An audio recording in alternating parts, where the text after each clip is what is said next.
카보베르데. 이 나라는 원래 존재해서는 안 될 나라였다. 아프리카 대륙에서 서쪽으로 600km 떨어진 대서양 한복판, 화산이 만들어낸 10개의 섬이 파도 위로 솟아있다. 사방이 망망대해로 둘러싸여 고립된 이 땅은 15세기 포르투갈 선원들이 도착하기 전까지 인류에게 전혀 알려지지 않은 곳이었다. 해안에는 원주민이 없었다.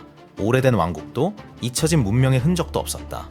이 섬들의 인간 역사는 배가 도착한 바로 그 순간부터 시작된다. 그 이후에 일어난 모든 일은 이 하나의 사건에서 비롯되었다.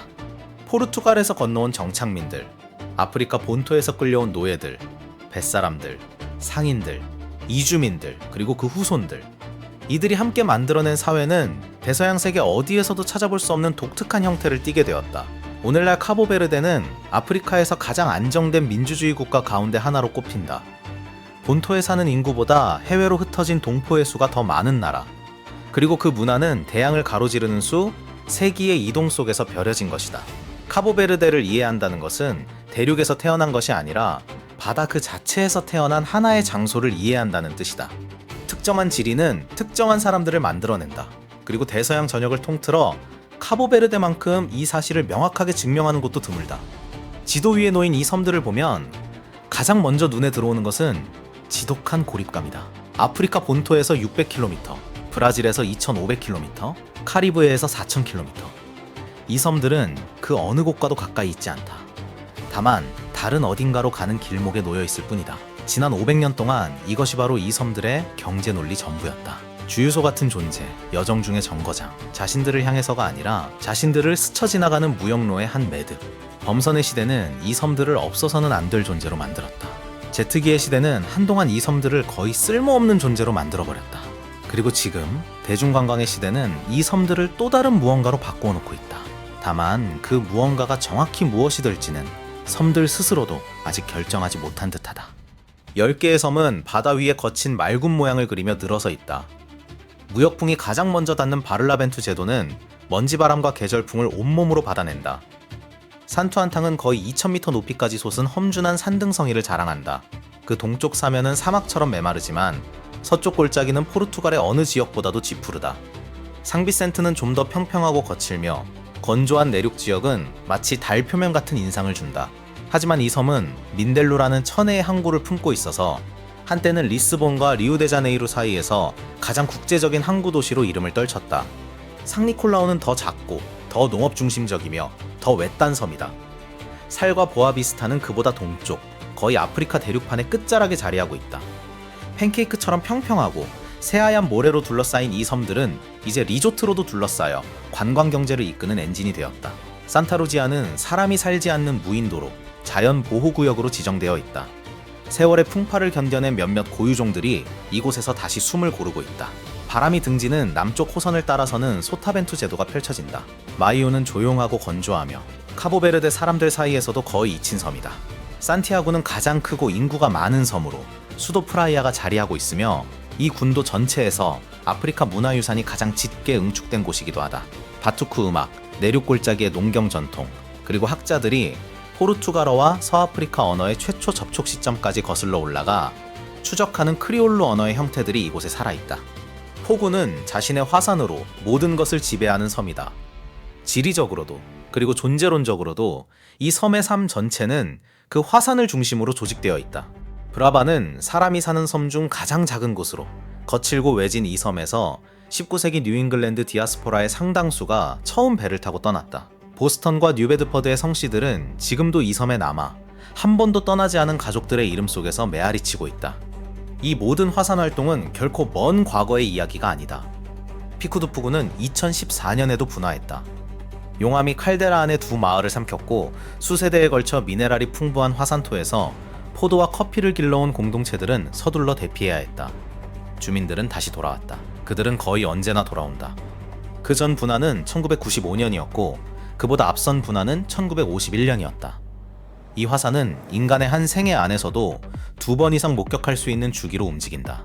그 사실이 포구 사람들과 자신들의 땅 사이에 어떤 은유로도 온전히 담아낼 수 없는 관계를 만들어냈다. 그들은 말 그대로 자신들의 기억 속에서 집을 삼켜버렸고 아마 또다시 그렇게 할 화산의 사면 위에서 살아가고 있는 것이다. 다른 섬들은 지금은 지질학적으로 잠잠하지만 그 뼈대는 다르지 않다. 카보베르데 어디를 걷더라도 당신은 식어버린 용암 위를, 화산재가 쌓인 퇴적층 위를, 한때 녹아 흐르던 돌이 천천히 풍화된 자리 위를 걷고 있는 셈이다. 검은 모래 해변은 잘게 부서진 현무암이다. 바다로 곤두박질치는 절벽은 고대 용암 흐름의 끝자락이다.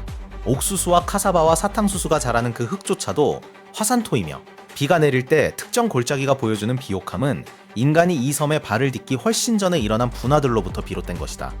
물은 이 섬에서 결코 끝나지 않는 대화와 같다.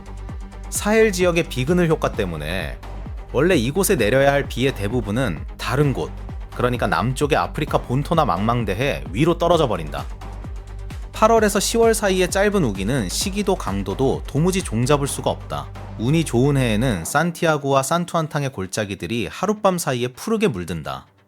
운이 나쁜 해에는 비가 아예 내리지 않아 나라는 스스로 기를 수 없는 식량을 수입해야만 한다. 19세기와 20세기에 있었던 역사적인 가뭄들은 수만 명의 목숨을 앗아갔고, 그 죽음의 기억은 지금도 이 섬들의 노래와 가족의 이야기 속에 생생히 살아있다. 현대기술은 이 물의 방정식을 바꾸어 놓았다. 완전히는 아니지만 담수화 시설이 이제 주요 도시들에 필요한 생활용수의 상당 부분을 공급하고 있으며, 이 시설들은 점점 더 이 나라가 가장 바람이 많이 부는 섬들에 세운 풍력과 태양광 발전 설비에 의존하고 있다. 한때 범선을 움직였던 무역풍이 이제는 터빈을 돌린다. 살과 보아비스타를 뜨겁게 달구던 그 무자비한 태양이 이제는 전력망을 채운다. 여기에는 조용한 시적 아름다움이 있다. 한때 이 섬들을 척박하게 만들었던 바로 그 힘들이 이제는 다른 방식으로 활용되어 조상들이 상상조차 하지 못했던 방식으로 이곳을 살만한 곳으로 만들고 있는 것이다. 그러나 숨겨진 결핍은 사라지지 않았다. 농업은 여전히 올 수도 안 올 수도 있는 비에 의존한다. 시골 공동체에 물을 공급하는 대수층은 유한하다. 담수화 시설은 에너지와 정비, 그리고 우선순위를 매길지 매기지 않을지 알 수 없는 대륙에서 실어와야 하는 부품들을 필요로 한다. 리조트 지역 바깥에서 살아가는 모든 카보베르데 사람에게 이곳에서 산다는 것은 일상을 지탱하는 시스템이 겉보기보다 훨씬 얇다는 사실을, 그리고 작동과 작동, 불능 사이의 경계가 대부분의 나라가 감내할 수 있는 것보다 훨씬 얇다는 사실을 늘 배경처럼 의식하며 사는 것을 의미한다. 지금 살아있는 모든 카보베르데 사람은 예외 없이 이곳에 도착한 누군가의 후손이다. 원주민이라는 출발점도, 접촉 이전의 인구도, 더 오래된 권리 주장도 존재하지 않는다. 이 섬들의 인류 역사 전체는 15세기 포르투갈 배들이 무인도인 화산섬 앞바다에 다들 내리고 이곳을 차지할 가치가 있다고 판단한 그 순간부터 시작된다. 그 뒤에 벌어진 일은 근대 초기 역사상 가장 잔혹한 인구 실험 가운데 하나였다. 포르투갈인들은 소수만이 이곳에 머물렀다. 선원들, 군인들, 하급 귀족들, 왕실의 대리인들. 그들에게는 노동력이 필요했고 그것도 당장 필요했다. 그들이 택한 해법, 그리고 이후 400년 동안 유럽의 여러 제도가 그 위에 경제를 쌓아 올리게 될 그 해법은 바로 인근 기니 해안에서 노예가 된 아프리카인들을 조직적으로 실어 나르는 것이었다. 카보베르데는 아프리카인 노예 노동을 기반으로 세워진 최초의 유럽 열대 식민지였으며 이후 300년이 넘도록 대서양 노예 무역의 핵심 거점 가운데 하나로 남았다. 옛 수도 리베이라 그란지, 지금의 시다드벨랴는 이 무역의 작전 중심지였다. 배들은 서아프리카에서 포로들을 싣고 도착했다. 포로들은 창고에 보관되고 분류되고 때로는 낙인이 찍히고 종종 세례를 받은 뒤 브라질과 카리브해와 북아메리카로 향하는 또 다른 배에 실렸다. 그 경제 논리는 냉혹할 만큼 효율적이었다. 그러나 인간이 치른 대가는 엄청났고 그 도덕적 무게는 오늘날까지도 그곳에 남아있는 식민지 건물의 돌들 위에 그대로 얹혀있다. 하지만 카보베르데는 단순한 경유지만은 아니었다. 노예가 된 아프리카인들 가운데 상당수는 끝내 떠나지 못했다. 그들은 섬에 남겨져 모카와 인디고, 사탕수수 농장에서 일했다. 포르투갈 정착민들이 스스로는 감당하고 싶어하지 않았던 가혹한 조건 속에서 고된 노동을 요구하는 작물들이었다. 세대를 거듭하며 이들 인구는 늘어났고 수적으로 적었던 포르투갈 정착민 집단과 섞였으며 섬 위에서 강제로 뒤섞인 서로 다른 아프리카 부족들끼리도 뒤섞이면서 전례 없는 무언가를 만들어냈다. 유럽인과 아프리카인, 자유인과 노예, 기독교인과 이교도라는 다른 지역의 식민지적 삶을 조직하던 구분들이 구조적으로 무의미해질 만큼 흐려진 완전한 크리올 사회였다. 언어는 그 가운데서도 가장 먼저 뒤섞였다. 이 섬에 최초로 정착한 지 한두 세대 만에 새로운 언어가 등장했는데 포르투갈어 어휘를 바탕으로 하되 만데어족과 대서양 콩고어족을 중심으로 한 서아프리카 언어들의 문법과 의문 체계로 재구성된 언어였다. 이것이 바로 크리올루다. 이는 세계에서 가장 오래된 크리올어 가운데 하나이며 오늘날 카보베르데의 모든 사람과 디아스포라 구성원 대부분이 이 언어를 쓴다. 크리올루는 그 구조 자체에 이 섬들의 모든 역사를 담고 있다. 포르투갈이 강요한 것과 아프리카가 밑바탕이 된 것, 그리고 식민지배자도 피식민지배자도 의도하지 않았던 무언가를 만들어낸 수세기에 걸친 상호 적응의 역사를 말이다. 노예무역은 19세기에 걸쳐 단계적으로 폐지되었고 그와 함께 이 섬들의 핵심적인 경제 기능도 사라졌다. 농장은 쇠퇴했다. 항구는 왕래를 잃었다. 그리고 뒤이어 가뭄이 찾아왔다. 1860년대와 1890년대에서 1940년대에 걸친 기근들은 수만 명의 목숨을 앗아갔고 살아남은 이들을 그런 상황에서 생존자들이 늘 하는 그 일, 즉 떠나는 일로 내몰았다. 오늘날 카보베르데 디아스포라의 형태는 바로 이 굶주림 속에서 벼려진 것이다. 매사추세츠주 뉴베드퍼드의 포경선들은 이 섬들, 특히 브라바와 포구에서 적극적으로 선원을 모집했고 수천 명의 카보베르데 남성들을 미국 뉴잉글랜드 남동부로 데려갔다. 그들의 후손들은 지금 미국에서 가장 오래된 포르투갈어권 공동체 가운데 하나를 이루고 있다.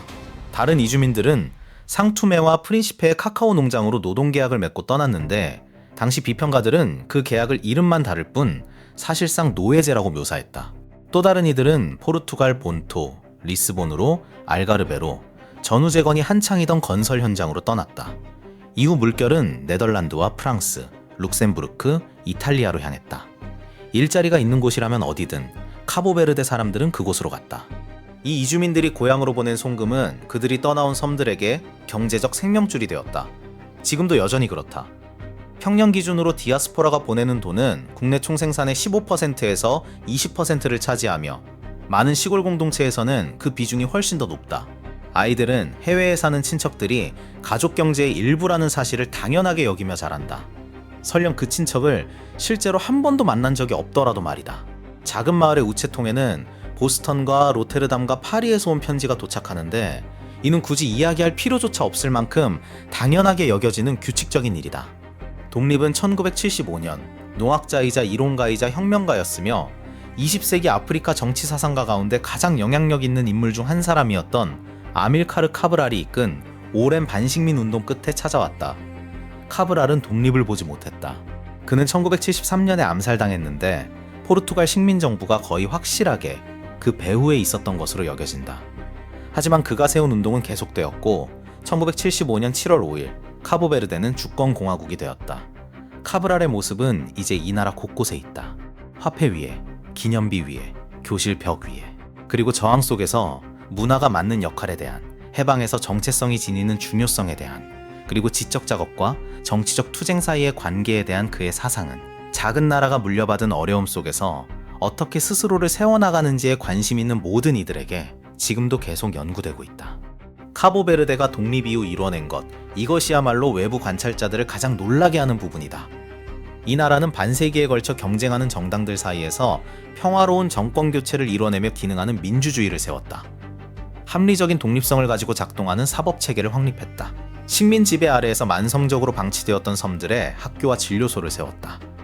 서아프리카 및 포르투갈어권 국제사회에서 작지만 목소리를 내는 활동적인 일원으로 자리매김했다. 그리고 2007년 유엔의 최빈국 분류에서 벗어난 극소수의 아프리카 국가 가운데 하나가 되었다. 이는 이 나라의 발전 궤적이 다른 범주로 이동했음을 인정받은 것이었다. 이 성취는 실제하는 동시에 여전히 취약하다. 카보베르데 경제는 관광, 송금, 그리고 대외 원조라는 세 가지 수입원에 크게 의존하는데 이 셋 모두 섬에서 멀리 떨어진 곳에서 벌어지는 사건들에 취약하다. 팬데믹은 관광 산업을 초토화시켰다. 환율 변동은 송금 비용에 영향을 미친다. 지정학적 변화는 원조를 언제든 끊어놓을 수 있다. 작은 섬나라 경제가 외부 충격에 구조적으로 노출되어 있다는 사실은 카보베르데 삶을 규정하는 특징 가운데 하나이며 이 나라의 지도자들은 지난 10년간 경제를 다각화하려 애써왔지만 이 취약성을 완전히 벗어나지는 못했다. 그러나 이 나라가 문화적으로 이룩한 것은 그 어떤 경제적 충격도 무너뜨릴 수 없다. 모르나, 콜라데이라, 푸나나, 바투쿠, 피나손 같은 카보베르데의 음악은 세계 어느 지역과 비교해도 인구 대비 가장 풍요로운 음악적 전통 가운데 하나를 이룬다. 이 섬들에서 나온 음악가들 중에는 세자리아 에보라뿐만 아니라 바나, 티투 파리스, 마이라 안드라지, 루루, 카르멘 소자 등 수십 명이 있으며 이들은 여러 세대에 걸쳐 카보베르데의 선율과 감정의 언어를 국제무대로 실어날랐다. 이 나라의 공식 기관들이 결코 해낼 수 없었던 일을 음악이 해낸 것이다. 음악은 카보베르데를 그곳에 한 번도 가본 적 없는 사람들에게도 지도 위의 한 점, 그 이상의 존재로 각인시켰다. 세자리아 에보라는 특히 별도로 언급할 만한 가치가 있다. 카보베르데의 생물학적 풍요로움은 대부분의 방문객이 결코 보지 못하는 장소들에 인간의 관심이 미치는 시간 척도를 훌쩍 뛰어넘는 시간 속에, 그리고 통상적인 관광 경제로는 제대로 값을 매길 수 없는 형태들 속에 응축되어 있다. 바다에서부터 이야기를 시작해야 한다. 다른 모든 것이 바로 그곳에서 흘러나오기 때문이다.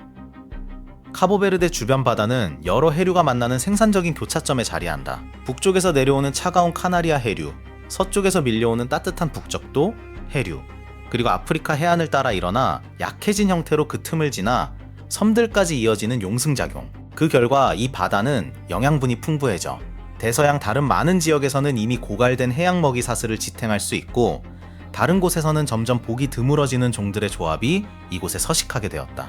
참치, 청새치, 황새치, 만세기 같은 대형 원양성 어종들이 이 바다를 지나가는데 그 개체수가 워낙 많아 카보베르데는 대서양의 대표적인 스포츠 낚시 목적지 가운데 하나가 되었다. 상비센트와 산투안탕 인근의 청새치 낚시터는 잡았다가 놓아준 물고기의 크기로 자신의 인생을 가늠하는 낚시꾼들 사이에서 국제적인 명성을 얻고 있다. 카보베르데 선단과 면허협정에 따라 조업하는 외국 선박 모두가 참여하는 참치어업은 이 나라의 중요한 산업 가운데 하나이지만 단기적인 경제적 필요와 장기적인 지속 가능성 사이에서 균형을 잡으려 애쓰는 다른 모든 연안국들과 마찬가지로 자원 관리에 관한 까다로운 문제들을 제기하고 있다. 암초와 연안 해역은 성격은 다르지만 그에 못지않게 풍부한 생태계를 품고 있다. 그루퍼, 도미류, 앵무고기, 문어, 곰치, 바닷가재 같은 것들이다. 지역 시장과 식당에 공급하는 소규모 어업은 이 개체군들에 의존하는데 수십 년간 압박을 받아왔음에도 지중해나 카리브해 대부분 지역의 동등한 어장들보다 여전히 더 건강한 상태를 유지하고 있다. 타라팔이나 상필리피의 해변에서 작은 목선을 타고 나가는 소규모 어부들은 지난 300년 동안 본질적으로 달라지지 않은 생업에 종사하고 있다. 배는 여전히 이 지역을 늘 상징해온 밝고 원색적인 색으로 칠해져 있다. 그물은 여전히 해변에서 손으로 손질된다. 물고기가 어디에, 언제 있는지에 관한 지식은 여전히 교육보다는 도제 방식을 통해 대물림된다. 카보베르데의 붉은 바다 거북은 이 나라가 지난 20년 동안 조용히 쌓아 올린 자연보호 성공 사례 가운데 하나를 보여준다. 보아비스타와 살, 마이우의 해변들은 플로리다와 오만 다음으로 세계에서 세 번째로 큰 붉은 바다 거북 산란 개체군을 받아들인다. 매년 여름, 암컷들은 밤이 되면 파도를 헤치고 나와 둥지를 파고 알을 낳은 뒤 다시 바다로 돌아간다. 60일이 지나면 새끼들은 위태로운 질주를 시작해 물가로 향한다. 20세기 대부분의 기간 동안 이 순환 전체가 사냥으로 위협받았다. 거북은 고기 때문에 잡혔고 알은 채집되었으며 등딱지는 팔렸다. 2000년대 초부터 지역 주민들의 자발적인 조직화와 비정부기구들의 활동, 그리고 정부 정책이 맞물리면서 이 방정식이 바뀌기 시작했다. 거북을 식량자원으로 여겼던 공동체들이 이제는 관광자원이자 생태적 자산으로서의 가치를 인식하기 시작한 것이다. 오늘날 주요 산란 해변에서는 지역 주민을 고용한 거북 모니터링 프로그램이 운영되고 있으며 산란 둥지의 수도 회복세로 돌아섰다. 고래들은 이동 경로를 따라 이 바다를 지나간다. 혹등고래는 2월에서 4월 사이 따뜻한 바다에서 새끼를 낳는다. 향유고래는 해안 가까운 깊은 바다에서 사냥한다. 들쇠고래와 여러 종의 돌고래는 1년 내내 이곳에 머문다. 특히 보아비스타 인근에서 발전한 고래 관찰 산업은 일부 전직 어부들에게 새로운 생계 수단을 제공했고, 해양 야생동물을 대하는 경제적 논리를 채취해서 관찰로 서서히 옮겨가도록 도왔다. 카보베르데의 조류 생태는 인내심을 가진 관찰자에게 보답한다. 여러 종이 이 섬들 고유종이다. 카보베르데 슴새, 카보베르데 개개비, 카보베르데 칼새, 카보베르데 참새, 이아고 참새, 카보베르데 말똥가리. 이들 각각은 이 섬들 위에서 고립된 채 진화했고 지구상 다른 어디에도 존재하지 않는다. 무인도인 한 작은 섬에만 국한되어 서식하는 카보베르데 종다리는 세계에서 가장 희귀한 명금 가운데 하나로 전 세계 개체수가 강수량과 서식지 조건에 따라 수백 마리에서 수천 마리 사이를 오간다. 이 종다리를 보전하려는 노력에는 침입종을 통제할 수 있게 되는 대로 번식 개체군을 다른 섬으로 이주시키는 계획이 포함되어 있다. 10년 뒤에나 그것도 성공한다면 비로소 결실을 볼 수 있는 느리고 정교한 작업이다. 육상식물군은 단순히 지질학적인 이유로 해양생물보다 더 제한적이다. 이 섬들은 진화적 관점에서 보면 젊은 섬이며 소수의 종만이 자연적으로 건널 수 있는 깊은 바다로 둘러싸여 있다. 이곳에서 진화한 고유종 식물, 다른 어디에서도 발견되지 않는 12종이 넘는 식물들은 이 섬 내륙 지역을 규정짓는 화산토와 낮은 강수량, 끊임없이 부는 바람이라는 특수한 조합에 적응해왔다. 이 종들 가운데 다수는 지금 수세기 전에 들여온 염소들의 위협을 받고 있는데, 이 염소들은 일종의 느린 사막화 속에서 생태계 전체를 파괴해왔다. 특히 산타루지아에서 진행 중인 염소 제거 프로그램은 그 압박이 사라졌을 때 이 섬들이 어떤 모습이 될 수 있는지를 보여주고 있다. 포고의 화산 지형은 이 군도의 나머지 부분이 어렸을 적 어떤 모습이었을지 이해하고 싶다면 꼭 가볼 만한 곳이다. 섬 중심부의 칼데라는 폭 9km에 달하는 거대한 원형 함몰지로 높이 1000m에 이르는 벽으로 둘러싸여 있으며, 그 바닥에서는 활화산인 피쿠두푸구가 솟아오르고 있다. 이 칼데라를 걷는 것은 세상 어디를 걷는 것과도 다르다. 발밑에서 화산 유리가 바스락거린다. 어떤 곳에서는 공기에서 희미하게 유황 냄새가 난다. 칼데라 안에 있는 포르텔라와 방가에이라 같은 마을의 집들은 2014년에 부분적으로 파괴되었고, 이전 건물들을 무너뜨린 바로 그 용암 위에 다시 지어지기도 했다. 낮은 사면의 포도밭들은 유럽의 소믈리에들을 놀라게 한 품질의 와인을 생산하는데, 그 특유의 미네랄 풍미는 포도가 자라는 화산토에서 비롯된다. 상비센트 섬의 민델루에서는 오후 내내 불던 바람이 잦아들면 항구가 유난히 고요해진다. 어선들은 정박한 채 부드럽게 흔들린다. 만에 그 윤곽을 부여하는 몬치카라산 위로 빛이 내려앉는다. 현지인들은 그 산등성이가 마치 잠든 얼굴을 닮았다고 말한다. 살은 건조한 공기와 대양의 위도, 그리고 지는 해의 각도가 정확한 비율로 맞아떨어지는 곳에서만 볼 수 있는 그 호박빛으로 물든다. 해안 산책로에서 몇 블록 떨어진 문이 저녁 공기를 향해 열려있는 작은 술집에서는 한 남자가 아무도 청하지 않았는데도 기타를 들고 모르나의 첫 화음을 연주하기 시작한다. 미국으로 떠난 뱃사람과 더는 기다릴 수 없을 때까지 그를 기다린 여인에 관한 노래다. 200년 동안 모르나가 사소한 변주만을 더해가며 들려주어 온 바로 그 이야기다. 오늘 밤 그 노래를 연주하는 남자는 자신의 어머니와 할머니가 부르는 것을 들으며 그 곡을 익혔다. 술집에 모인 대여섯 명의 청중은 대부분 나이 든 사람들로 산투안탕에서 사탕수수를 증류해 만든 그로그를 마시며 초대받지 않고도 후렴구를 함께 따라 부른다. 아무도 이 연주자에게 돈을 주지 않았다. 그는 저녁이 그것을 요구했기 때문에 연주한다. 바람이 잦아들었고 빛이 알맞았고 누군가는 이 순간을 기억해야 했기 때문이다. 포구섬에서는 화산 원뿔 위로 낮의 빛이 거의 사그라들고 있다. 칼데라 안의 포도밭들은 고요하다. 놀라운 농축미와 미네랄 풍미를 지닌 레드와인을 생산하는 최고급 포도밭 가운데 한 곳을 돌보는 농부가 문을 닫기 전 마지막으로 자신의 땅을 둘러보고 있다. 그 와인은 프라이아의 한 식당과 소수의 유럽 수입업자들에게 팔린다. 오늘 밤 그의 머리 위 화산은 침묵하고 있다. 내일도 침묵할 것이다. 이 화산은 2014년 마지막으로 분화해 칼데라 안의 두 마을을 파괴한 이후 줄곧 침묵을 지켜왔다. 이 농부의 집은 이웃들이 도망쳐야 했던 용암에 파묻힌 땅 위에 그 후 다시 지어진 집들 가운데 하나다. 그는 이곳에 다시 짓기로 선택했다. 자신의 아버지가 그리고 할아버지가 이 땅을 일구었기 때문이고, 이 흙에서는 다른 어디에서도 자라지 않는 와인이 나오기 때문이다. 화산은 다시 분화할 것이다. 그는 그것을 알고 있다. 그럼에도 그는 이곳에서 살기로 선택했다. 때가 오면 그의 자녀들도 같은 선택을 할지 스스로 결정할 것이다. 산티아고 섬의 시다드벨리아에서는 노예 창고의 폐허가 식민지 요새의 긴 그림자 아래 항구를 내려다보며 자리하고 있다. 몇몇 관광객들이 옛거리를 걸으며 유럽인이 열대 지역에 세운 최초의 성당을 사진에 담는다. 노예가 된 아프리카인들이 전시되고 처벌받았던 돌기둥, 필로리뉴를 둘러보며 그 돌들이 목격한 무게를 저마다의 진지함으로 받아들이려 애쓴다. 그 무게는 쉽게 받아들여지지 않는다. 그래서도 안 된다.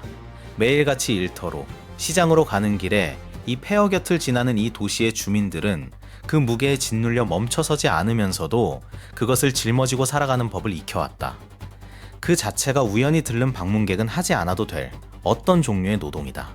하지만 시다드벨리아는 단순한 추모지만이 아니다. 살아 숨쉬는 도시이기도 하다. 아이들은 그 폐허 곁을 지나 학교에 간다. 식당들은 항구가 내다보이는 차양 아래에서 생선구이를 낸다. 누군가의 부엌에서 흘러나오는 라디오 소리가 골목길을 타고 들려온다. 역사는 이곳에 존재한다. 하지만 그것이 이곳에 존재하는 유일한 것은 아니다. 이 도시의 삶은 카보베르데의 삶이 이어져 온 바로 그 방식으로 계속된다. 문턱에 앉아 나누는 대화, 저녁 요리를 천천히 준비하는 손길, 그리고 옆집 창가에서 흘러나오지만 아무도 소음이라 불평하지 않는 음악. 이곳에서 음악은 소음이 아니라 건축의 일부이기 때문이다. 카보베르데는 스스로를 빨리 이해될 수 있는 곳으로 내세우지 않는다. 그 기원은 너무나 이례적이고 인구는 너무나 넓게 흩어져 있으며 역사는 너무나 여러 겹으로 쌓여 있어서 대부분의 여행서사가 방문객을 대비시키는 조건 안에서는 온전히 소화될 수 없다. 이 나라는 손쉬운 분류를 거부한다. 아프리카적이면서 아프리카적이지 않다. 유럽적이면서 유럽적이지 않다. 관광지이면서 동시에 고향이고 기억이고 하나의 관념이다. 흔히 이 모든 것이 동시에, 흔히 같은 대화 안에서, 흔히 한 사람 안에서 공존한다. 이는 모순과 함께 앉아있을 각오를 요구한다. 섬들의 아름다움과 이곳에 사람들을 데려오기 위해 자행되었던 일에 대한 알미 공존한다. 방문객들이 받는 환대의 따뜻함과 바로 그 환대를 낳은 삶의 구조적 어려움이 공존한다. 자신들이 처한 여건이 허락했을 것보다 더 많은 것을 이루어낸 작은 나라에 대한 자부심과 조국이 아무리 최선을 다해도 다른 나라들이 줄 수 있는 것을 줄 수 없기에 계속해서 떠나는 젊은이들에 대한 슬픔이 공존한다. 이 모순들 가운데 어느 하나도 해소되지 않는다.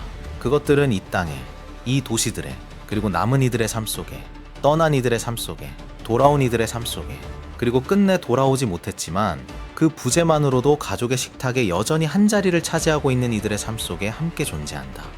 이 섬들에서 태어난 음악은 그저 음악이 아니다. 그것은 생존의 전략에 더 가까운 무언가다.